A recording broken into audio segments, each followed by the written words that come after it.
नमस्कार। आज हम एक बहुत ही दिलचस्प कहानी पर बात कर रहे हैं, खाटू श्याम बाबा की। इनकी कहानी महाभारत के एक महान योद्धा बर्बरीक से शुरू होती है और आज हारे के सहारे के रूप में पूजे जाने तक जाती है। हमारे पास जो जानकारी है वो खाटू श्याम बाबा बर्बरीक से हारे के सहारे तक से है। इसमें बर्बरीक का जीवन, उनके वरदान, उनका वो महान बलिदान और फिर कलयुग में श्याम के रूप में उनकी पूजा, इन सब पर बात की गई है। तो चलिए समझते हैं कि कैसे एक योद्धा आस्था का इतना बड़ा प्रतीक बन गया। शुरुआत करते हैं बर्बरीक के परिचय से। कौन थे ये? बर्बरीक, जैसे आपने कहा, महाभारत के एक अहम पात्र हैं। वो भीम के पौत्र थे, मतलब घटोत्कच के पुत्र। अच्छा, घटोत्कच के पुत्र। हाँ, और बचपन से ही बहुत वीर, बहुत पराक्रमी बताए जाते हैं। और सिर्फ शारीरिक बल ही नहीं था ना, उनमें कुछ दिव्य शक्तियाँ भी थी। बिल्कुल, उन्होंने भगवान शिव की बहुत कठिन तपस्या की थी। हाँ, मैंने पढ़ा है। और तपस्या से प्रसन्न होकर शिव जी ने उन्हें 3 ऐसे बाण दिए जो कभी अपने लक्ष्य से चूकते नहीं थे। अमोघ बाण। हाँ, वो 3 बाणों वाली बात। पहला लक्ष्य साधता था, दूसरा उसे भेदता था, और तीसरा जरूरत पड़ने पर उसे ठीक भी कर सकता था, मतलब पुनर्जीवित। ये तो कमाल की शक्ति है ना? और यही बात थोड़ी पेचीदा हो जाती है। एक तरफ ये अमोघ बाण और दूसरी तरफ उनकी माँ का वचन। हाँ, माँ मोरीवी ने वचन लिया था कि वो हमेशा हारने वाले पक्ष का साथ देंगे। बिल्कुल। अब सोचिए, महाभारत जैसे युद्ध में ये दोनों चीजें, अमोघ शक्ति और ये वचन, क्या स्थिति पैदा कर सकती थी। स्रोत यही बताते हैं कि ये एक बड़ा धर्म संकट खड़ा कर सकता था। हाँ, ये तो है। और शायद इसीलिए भगवान श्री कृष्ण को बीच में आना पड़ा। सही कहा। श्री कृष्ण ने ब्राह्मण का वेश धरा और वो बर्बरीक की परीक्षा लेने पहुँचे। वो पीपल के पत्तों वाली परीक्षा है ना? जी हाँ। बर्बरीक ने एक ही बाण से पेड़ के सारे पत्ते भेद दिए, यहाँ तक कि वो पत्ता भी जो श्री कृष्ण ने अपने पैर के नीचे छुपा रखा था। बाप रे! इससे श्री कृष्ण को उनकी शक्ति का अंदाजा हो गया होगा। बिल्कुल। वो समझ गए कि बर्बरीक अगर युद्ध में शामिल हुए तो उनकी प्रतिज्ञा के वजह से युद्ध का संतुलन बिगड़ जाएगा। कैसे?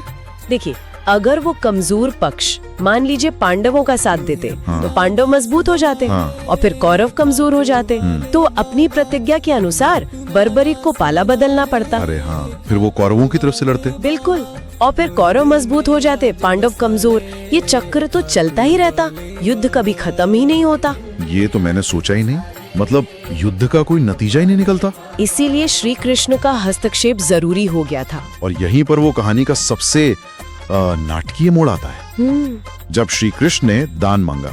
हाँ, ब्राह्मण वेश में श्री कृष्ण ने बर्बरीक से दान में उनका शीश मांग लिया। शीश? और बर्बरीक? उन्होंने क्या किया? बर्बरीक ने एक पल भी नहीं सोचा, वो वचन के पक्के थे। उन्होंने शीश दान देना स्वीकार कर लिया। अविश्वसनीय।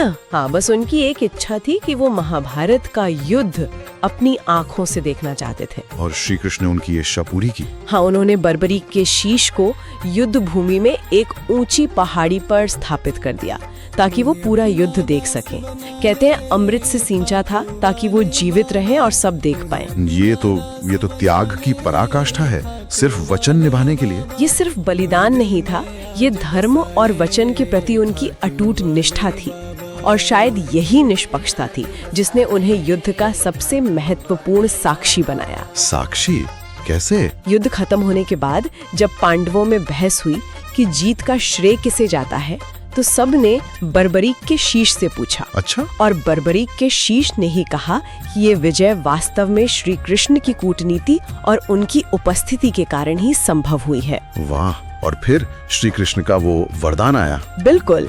श्री कृष्ण बर्बरीक के इस त्याग और धर्म परायणता से इतने प्रसन्न हुए कि उन्होंने वरदान दिया। क्या वरदान था? उन्होंने कहा कि कलयुग में बर्बरीक की पूजा उनके अपने नाम यानी श्याम नाम से होगी। श्याम, कृष्ण का ही एक नाम। हाँ, और उनका मुख्य स्थान होगा राजस्थान का खाटू नगर, और वो हारे का सहारा कहलाएंगे। हारे का सहारा?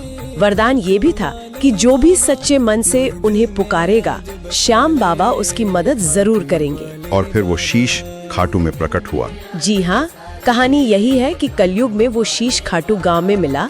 वहाँ एक गाय रोज एक खास जगह पर दूध देती थी। खुदाई करने पर शीश मिला और फिर वहाँ के राजा ने मंदिर बनवाया। बिल्कुल, राजा को स्वप्न आया और फिर वहाँ भव्य मंदिर बना, जहाँ आज भी लाखों लोग खासकर फाल्गुन मेले में दर्शन के लिए जाते हैं। तो ये है पूरी कहानी, बर्बरीक से खाटू श्याम बाबा तक की। युद्ध, वचन, बलिदान और फिर भक्ति। हाँ, एक अद्भुत यात्रा है। उनका शीश दान देना यही दिखाता है कि शायद सबसे बड़ी जीत लड़ने में नहीं, बल्कि धर्म के लिए सब कुछ छोड़ देने में है। और ये हारे का सहारा वाला रूप, ये आज भी लोगों को इतनी गहराई से जोड़ता है। क्यों जुड़ता होगा? शायद इसलिए कि आज की इस भागदौड़ भरी दुनिया में, जहाँ लोग अक्सर अकेला या हारा हुआ महसूस करते हैं, वहाँ ये विश्वास कि कोई है जो सुनेगा, जो सहारा देगा, ये बहुत बड़ी बात है, एक उम्मीद है। बिल्कुल सही कहा, एक अटल विश्वास की कोई सुनने वाला है।